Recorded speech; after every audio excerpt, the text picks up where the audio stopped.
Hi there.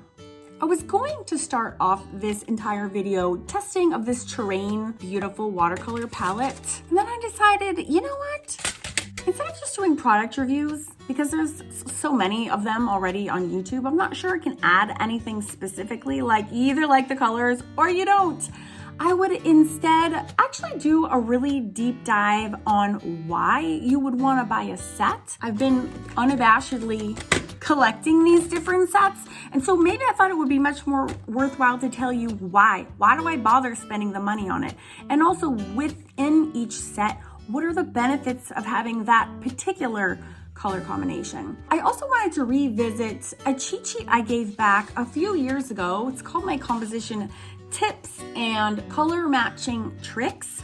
Everything on this sheet is relevant to the project I'm going to be highlighting today. We could revisit some of these art rules and tips that make you a better artist. I thought that would be much more relevant than just me blabbing on about if I like the colors or not. Like, how do we use the colors? And then in this project, why I'm using the colors I'm using. And also I'm going to be adding in additional art supplies. So in terms of mixed media art and how to layer your art supplies, why I'm choosing the ones that I did. And if you don't have those on hand, what all of the alternatives that you can use to also make the same project successfully. Now, this video is all for beginners, people who don't have any experience, or people that are seeking art creation for art therapy or stress relief. And also shout out to my baby boomers, because you guys are my tried and true audience, and I just appreciate you so much. And also, if you are new and you are in that baby boomer category, just let you know that you're so not alone, my friends. Also, next week, make sure you subscribe. Next week, I have another project that I'm going to be highlighting for you using another one of these sets. And I think this one will become a lot more relevant after you watch today's video on why the sets, why the sets. So much to dive into today. So subscribe now, click the like if you get anything out of here. Leave a comment if you have any questions, and I'll see you at the end of the video. Let's just start at the beginning, shall we?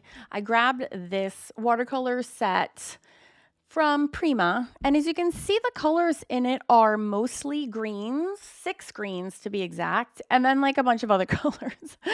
So I already have probably every single watercolor known to man. So why did I buy this one? Why? Okay, so first of all, my personal favorite colors are greens and blues. So if half of the set already has 6 of my favorite colors in it, that kind of justifies it for me, the price alone. And here's a little flash at the colors you get. First of all, the names, I'm sorry, super cute. Love the numbering systems. Very straightforward. I literally hate it when brands have just absolute random nonsense numbers on their products. It doesn't help anyone in any way. So shout out to Prima. These are a value set, meaning you get 12 colors for about $20 to $25. So for value standpoint, these are very inexpensive. And the paints inside, just in case you're new or you're not familiar with the brand, are like mid-grade. They're mid-grade. They are not fine art and they are not student grade. They are like perfectly in the middle. So their price point is lovingly reflected in the quality of the paints. They're fabulous for all levels, I have to say. They're great because they're great on the budget, but they really are richly pigmented. I think these are light fast. I'm sure there's colors that are not. There's colors in every brand, regardless of price point, that are never going to be light fast. It's just how the pigments are.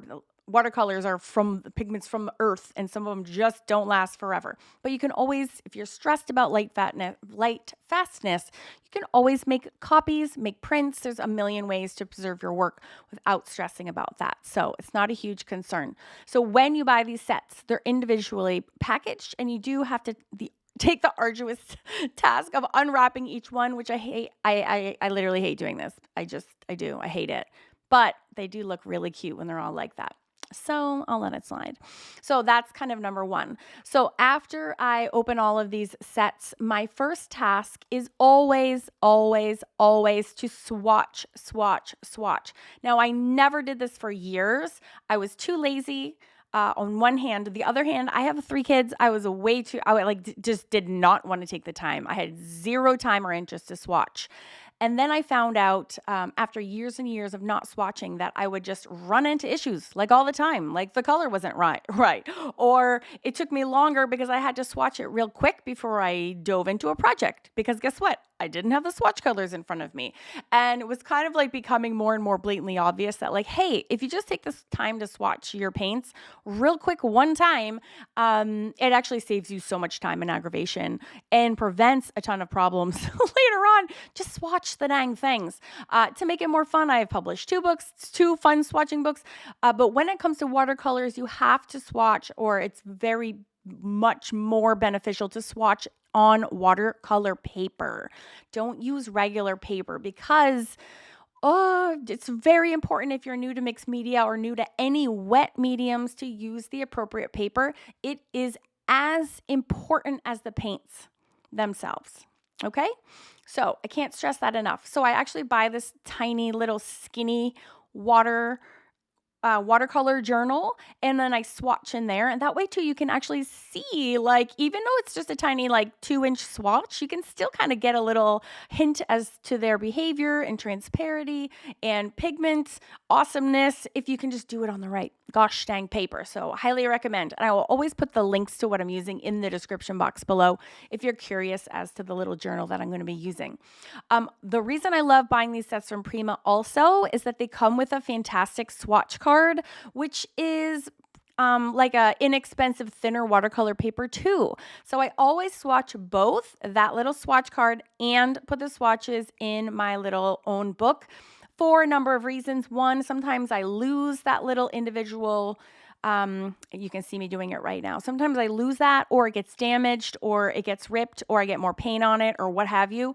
So it's always nice to have I find now I just have like a dedicated watercolor swatching book. I actually have many of them, because turns out, as much as I fought swatching for so long, I actually really enjoy it. It's a very relaxing project. It doesn't take any thought. You can just put some music on, or I put a podcast on, and I just do these little swatches, and it's actually just like a lovely way to spend an afternoon, to be quite honest. So I finally got over it. I kind of told myself to shut up and just swatch already, and now I'm so happy that I have all these books, and they're kind of like the best resources ever. And then you can quick at a glance see all the colors.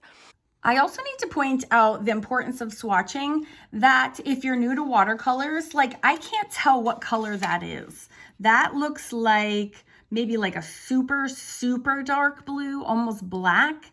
This looks like a really deep red. This looks like maybe like a terracotta. This looks the same as this to my naked eye. So I don't even tell these 2 colors apart. And this one also kind of looks like a terracotta. I'm not sure. So when I go to swatch, it's kind of a big surprise. Look at that. Like, that blue is very light. It's like a cerulean blue. And that looks almost black. So unless I swatched that, I wouldn't know. Or if I wanted that deep blue and then I went to go paint with it and found it was that blue, I think I would be kind of pissed. So swatching takes out the guesswork so you can work confidently. Okay, so to review so far, we've figured out that swatching is relaxing, and it's a really good resource to prevent problems, and it's really good at identifying the true colors of the watercolors so that there's no surprises. There's also, however, a really specific reason I do recommend buying sets, especially if you're new to mixed media, and this is a huge, huge point, and I've talked about it before, but let's revisit it now real quick. All right, so I'm just gonna stop swatching for 2 seconds because I really wanna hammer home this point of why sets, why bother. I've made a big stink about this before on this channel, which is the same reason that I recommend buying scrapbook paper sets for your mixed media projects. I'm a big proponent of using in one project all the same papers from the same set. It's the same reason that I would buy a set of watercolors, in that those colors or papers are specifically gathered for you for a reason. And it's a safe way to choose your colors, because chances are these special sets have been curated specifically because they go together. So guess what? You can, with confidence, do projects using just these limited palettes, and chances are they're gonna look really good. So it takes all the guesswork out of choosing your colors. Just grab your little set, whatever that is, limit yourself to those colors, just like you're limiting yourself to those papers using your backgrounds for your mixed media projects, and voila, your projects kind of automatically come together. So you can choose confidently every time you go to get creative that day. So your next question might very well be, well, how do you know which sets to get? That's a very valid question. And my answer is going to sound kind of flippant, but it really is genuine and true. And that is use colors, buy colors, look for sets with colors that you love. It's really as simple as that. And why? How can it possibly be that easy? And to me, it's because those colors and just owning your faves. Like I love blues and greens. I just love them. Instead of fighting it and be like, oh, that's weird. Why don't I like, yellows and reds, and trying to overthink it or even caring to worry about it. Just go for it. Just lean into your favorites for whatever reason. I also love the color orange because I'm a 70s baby and like it reminds me of my room, and like just do it. Buy them, because what happens is that indirectly or somewhat very directly can inspire your artwork. And that's, to me, after experience, instead of fighting it and analyzing it and just going with it and doing it, you're going to love your art a whole lot more. And what happens when you love your artwork? You tend to do more of it. And what happens when you do more of it? That's when you end up getting really good. So all these secrets to becoming an awesome artist that I love to share with you kind of always come back to the fun part of it. And it really is kind of that simple. So this set, as you can see, when they're all swatched out, look at them all together. They look a little bit different than they do in that palette, especially that bottom row. The bottom row looks very like dark and drastic, some of those colors, with the exception of that kind of middle one. And when you swatch them out, they're not at all. So I already talked about why I like swatching both in the things. So let's hurry up and get on to the project already.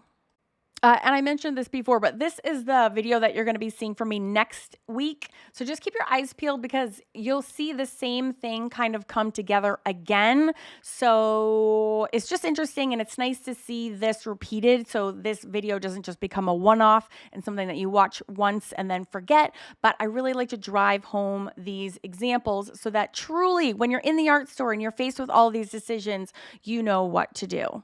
I want to comb over all of the specifics that are listed on this cheat sheet that are available to you. And the bulk of this video is going to be concerning these color matching tricks, but I didn't want to skip past the part at the top, which is talking about the rule of 3.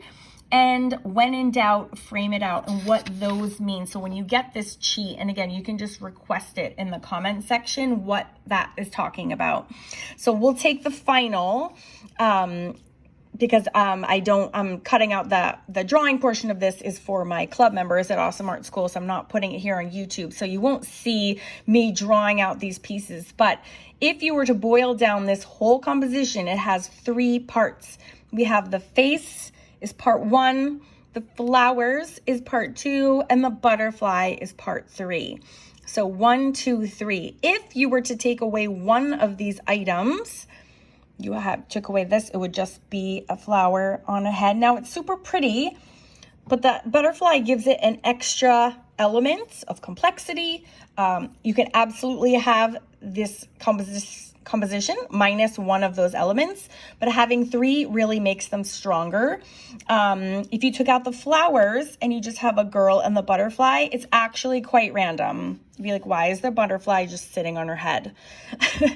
Alternatively, you could have a butterfly sitting on 3 flowers, which again is sort of incomplete. So just 3s is nice. At the bottom of this PDF, there's a link to another one of my videos, and in that video I actually take you on a tour of my house and show you like a million versions of how things that are in 3s or odd numbers look really nicely together. So that's just a basic composition tip. And also in that video, I talk more about different ways to set up your composition, but when you are in doubt, frame it out. And this is the perfect example where you have, here's just 3 like that look completely different, but you basically have a single subject in the middle, And then you have some sort of frame around it. So in this particular project, the girl, all this is the one single subject in the middle. And then I tend to tint my corners like a frame. Okay, and that's your frame around. So you can't really go wrong when you're doing an art project, mixed media, if you just have a subject in the middle. Okay, and if you have elements, if you have multiple elements, it's always better to have 3 than 2. That's the simplest way I can break it down. I just wanted to clarify that and also what more information you can find on there. Now let's jump into these color matching tricks. Okay, so I already told you that one way that these sets can super benefit you is to use them all together in the same project. Now, it doesn't mean you need to literally use all of them together in the same project, but actually that's what I did for this project because I kind of get a kick out of challenging myself like that. It just keeps me from getting bored, and it also really kind of flexes my creativity, and it challenges me to kind of up my game as well. So, and in doing so, I learn things. And so this was such a fun example of what I learned. So, this light color in the set, now it goes, the name of the set is called Terrain.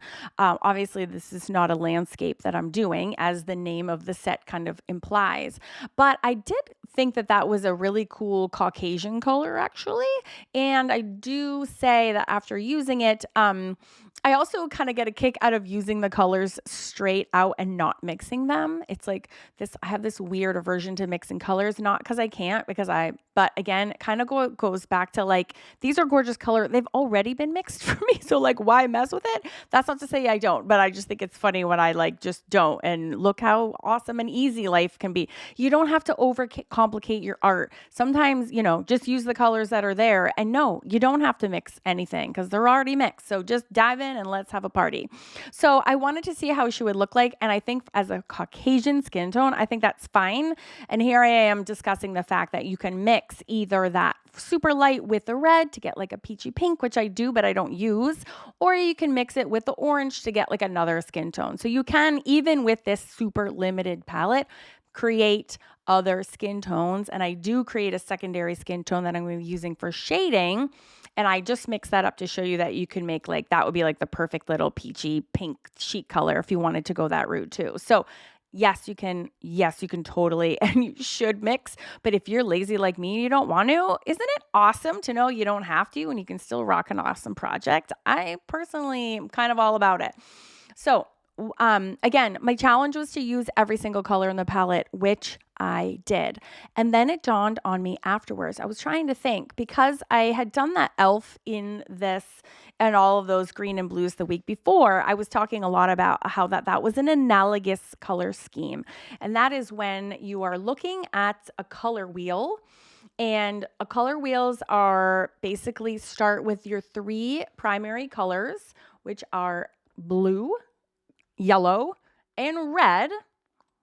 And an analogous color scheme is when you do a whole project in colors that are right next to each other on the color wheel. So that elf was in blues and greens.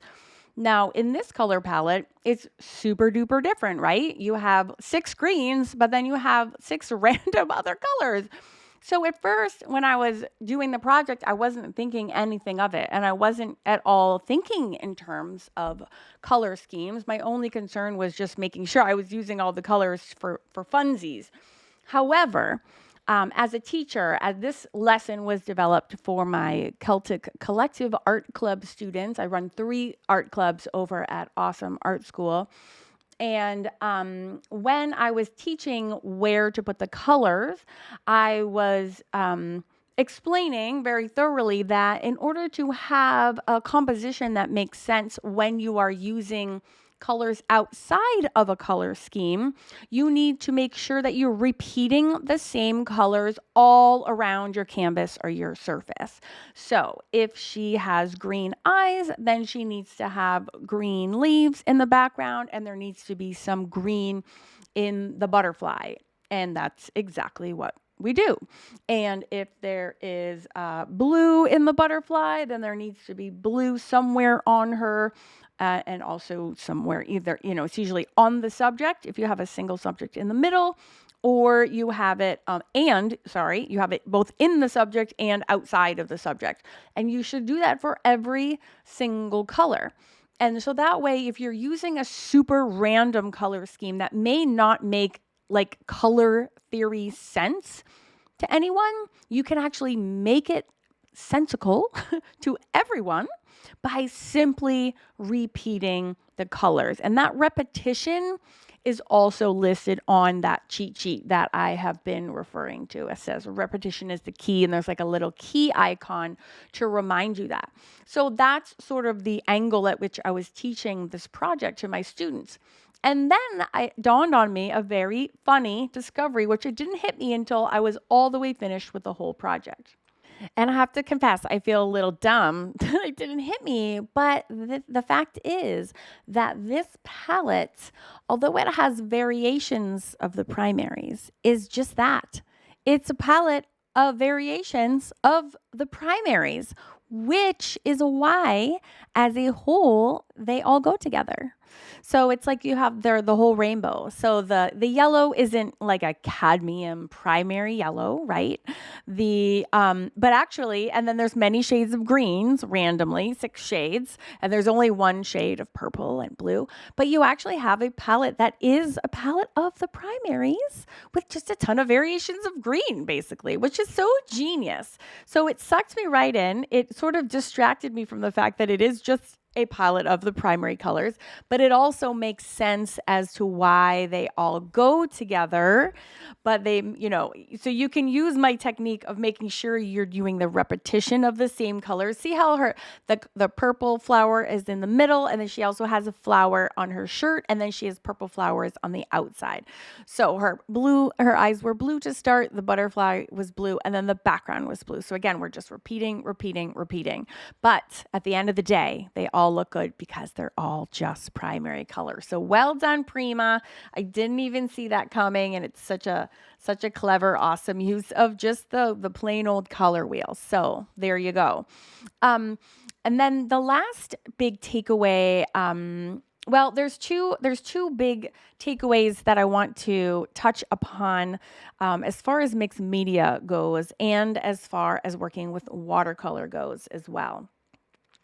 The first thing is that if you're new to watercolors, please remember that there are so many shades within each limited palette that you buy. So while there's only 12 colors in the set, depending on how much water you use, you can get many shades of each color.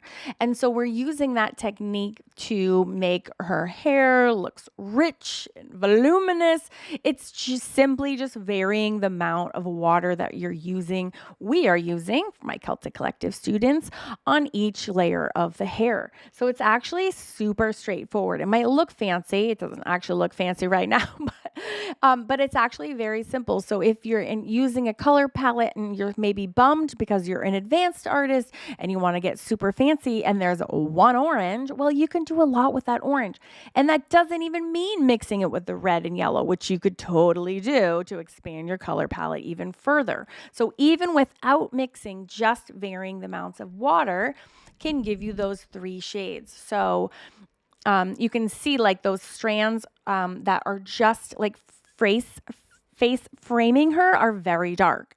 Those swipes just have less water than the layers under them, which are super diluted. So just keep in mind that if you haven't watched any of my watercolor videos yet, you can get multiple shades and you can do a lot with just a single color. So there's so much more to these sets than just the colors that you get in them, right? You can think about the different colors and how they relate to one another on the color wheel, like we've already discussed. And you can think of each color on its own and adding more or less water to vary how dark or light it is, or mixing them with the other colors to make new colors. But I always do the mixing last because it's the most complicated, and because I think some artists or teachers overlook the fact that you can do so much before you even introduce the concept of mixing. Like, you can do so much, and and limiting yourself to specific palettes is a really fun and interesting palette that has its own discovery and rewards involved. So I hope you're getting so much out of this video. And if you are, please subscribe, hit the bell so you can watch next week's video and I don't have to bother you and you can just get it right away on your device. So the last thing I wanted to talk to you about today and this watercolor video is in terms of using additional supplies. So let me skip to that part of the project so you can see what I mean. Okay, so when it comes to combining different art supplies with watercolor supplies, you have a ton of choices. But that doesn't mean those choices can be like willy-nilly. They have to all have similar qualities in order for them to work. Now, you can use things like acrylic paint pens over watercolor because they're permanent. Just keep in mind if you use a permanent supply on top, when you add more water, if you want to add more water, the material is not going to move at all. But your watercolors underneath can still move. So you really have two choices always when you're using multiple supplies in a mixed media project. And the first thing you want to consider is, do I want this material to move? Am I going to be using more liquids? Am I going to be using water again? And there's no right or wrong. There's no good or bad. There's no yes or no. There's just something you have to just pre-think about before you start so you don't run into trouble. So for me and this project, I wanted to be able to get into these teeny tiny spaces. And I didn't want to use a little tiny brush just because I'm weird like that. And I don't like to use little teeny tiny brushes. Because thanks to the wonderful, gigantic art and craft supply product chains, we have like a million choices. I like trying different art supplies. So I like to use water soluble, which are water-based products that also smear when you add water to them. And the reason I like to choose those products when I'm using watercolors is that you can blend them together. So not all water-based products are water-soluble, just to differentiate. Like acrylic paint is water-based, but it's permanent. So there's a difference between water-based and water-soluble. So because I knew I was still going to be using more water and I wanted all my supplies to blend in to my watercolors, I wanted to choose supplies that could handle water and that would also melt just like my watercolors did underneath. So I chose to use watercolor markers in this case. Now, I have videos here on YouTube that talk about different watercolor markers, and they come in craft grade as well as art, like fine art brands. So the ones I'm using here are the fine art grade ones, meaning they're kind of watercolors. They have fine art pigments, they're light fast, but they just come in a marker form. So I love them because they're like, they make it very easy to do detail work because they have lovely pointed brush nibs and they're very easy to use. I really do struggle with small brushes, which is why I don't use them. So you're basically applying watercolor just in a very direct, concentrated form and method. And so that's why I chose these watercolor markers. Winsor Newton and Faber-Castell are the two that I know of off the top of my head that are the sort of the best, quote unquote, in terms of light fastness and water solubility. There's also brands like Tombow, which are craft grade, which are very popular and a lot less expensive, but they unfortunately are dye-based inks, and so they are not light fast. I digress. You have a lot of options. Other options that you can use, though, if you don't have or want to get watercolor markers, or you can use watercolor pencils. Those are perfect for projects like these. You can get in those little teeny tiny details. You can add shading. And my method for choosing which colors, no matter if I'm using a crayon, by the way, Neocolor 2s are also fabulous watercolor products that have a smaller nib that you can color and then add water that are equally water soluble. You see where I'm going with this? There's a whole family of watercolor products that come in forms of the paints and pans like watercolors, the markers, crayons like Neocolor II or watercolor pencils, and they all will continue to react and blend with your watercolors when you just simply add water. So I just wanted to broaden your art supply horizons in case you're new to mixed media, or you're new to watercolors, or you're trying to figure out what other things you can use together seamlessly. And all these watercolor brands and watercolor products, can really marry together so nicely. And I usually just typically look at whatever my paint color is, and then I just choose that color of crayon, pencil, or marker and just repeat it. And here you can see again, I'm repeating that blue. I only had it in the butterfly, and it was really looking out of place, which is actually what inspired me to start putting around the edges so that I could, again, ties that composition more tightly together. And then before I wrap it up, I will just show you one more product. This is this set of, I just have to share these with you because I'm obsessed. Oh, not these. These are my Molotow fine liners. These are permanent. So you must know to have confidence when creating if your supplies are water reactive or are they permanent. And if you're not sure, just test. It's as simple as testing. And yet reason 8,000 to test and swatch your art supplies so you know going in what is going to move, what is going to not move when you go to add water. And the reason I'm bringing this up is that I'm going to, in a second, dive again and get yet another product that I've been really recently obsessed with. I haven't done a review on them, but I really want to because they deserve an entire video to themselves. And this is a set of sign pens by Pentel. So these are also water soluble. I think they're dye-based like Tombows. I don't think that they're light fast or anything, but I'm obsessed because of the applicator tip, and I will promise to do a separate video on them very, very soon. But I just had to show you their luscious, teeny tiny nib. They're so fabulous for making eyelashes. Just saying, I cannot live without them, and I've been incorporating them into every single project. But again, see how I'm highlighting that flower? Same colors as that color in my set. And then all I can do is, if I want to run water over it to blend it, I can. But with all of these products too, you don't have to. With watercolors, obviously you have to have water to make them work. But with all the markers and the pencils and the crayon options that I was discussing earlier, you don't have to. You can use them all dry as well. So the grand lessons for learning from this project were to invest in a set if you want to have some excitement in your life. If you want to limit yourself to a palette, you can explore and think about when you're buying a set in the store, perhaps what kind of color scheme is this? And you can refer to that cheat sheet I'm giving out.